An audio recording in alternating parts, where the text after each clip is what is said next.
History is often written by the victors, but it is funded by the traders. When we hear the words Silk Road, we imagine golden deserts, camels carrying silk, and peaceful exchange between East and West. But this romantic image is a lie. The Silk Road was not a road of peace. It was a 6,000-mile battlefield. It was a brutal machine for wealth extraction, governed by tyrants and guarded by steel. For 2,000 years, this network shaped the fate of every empire it touched. From the Han Dynasty in China to the Roman Senate in Italy, the Silk Road was the lifeblood of civilization. But who really pulled the strings? Who sat in the shadows and decided which empire would flourish and which would starve? Today on YieldVerse, we are decoding the ultimate game of geopolitical chess. We are going beyond the silk and the spices to find the tyrants who mastered the roots. We will show you how geography became a weapon and why the struggle for control over these ancient paths is being repeated right now in 2026. Welcome to the hidden history of the Silk Road. To understand the Silk Road, you must first understand that it was never a single road. It was a shifting web of mountain passes, secret oases, and dangerous sea lanes. Because the journey was so long, no single merchant ever traveled the entire route. Instead, goods were passed from hand to hand, from one middleman to another. Every time a bag of spices moved 50 miles, the price went up. And at every major intersection, there was a tyrant waiting. These were the gatekeepers.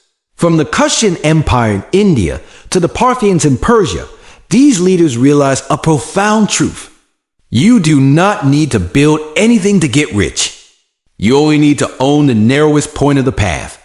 They built massive stone fortresses at the mouth of every valley. They created the first complex system of customs and tolls. If you wanted your goods to pass, you surrendered half your profit. This was the birth of the infrastructure monopoly.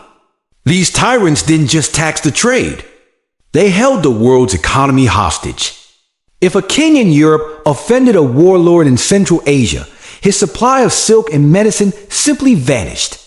Sovereignty in the ancient world was measured by how much of the Silk Road you could choke. The greatest tyrant the Silk Road ever saw was Genghis Khan, before the Mongols.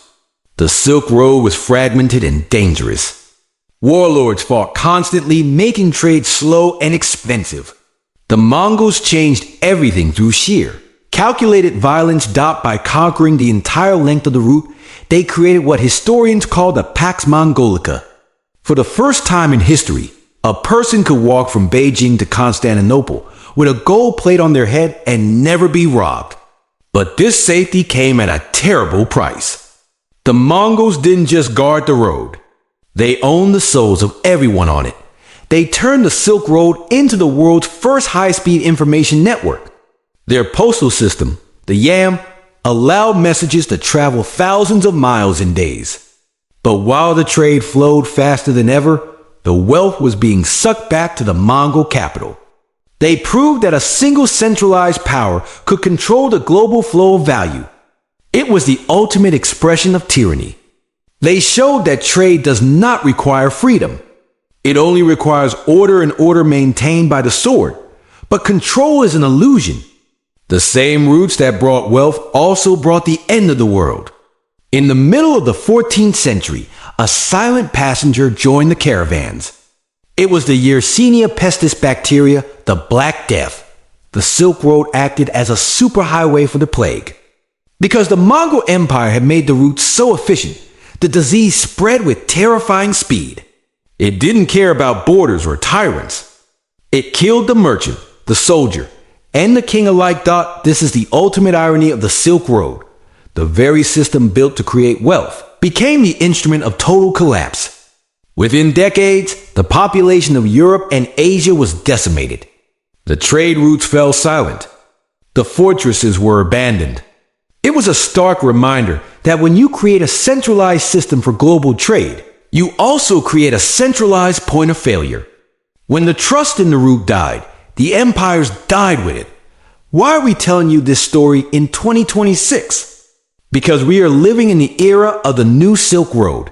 Today, the silk is data. The spices are semiconductors.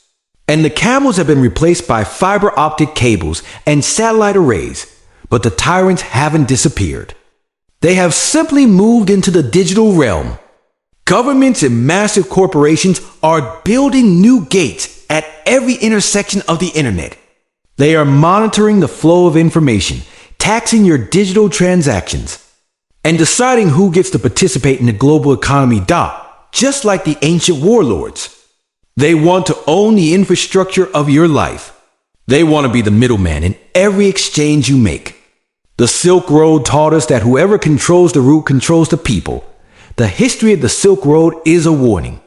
It shows us that trade is a double-edged sword. It can bring unimaginable wealth, but it can also be used as a leash to control you, to be truly sovereign in the modern world. You must learn to navigate outside the controlled routes.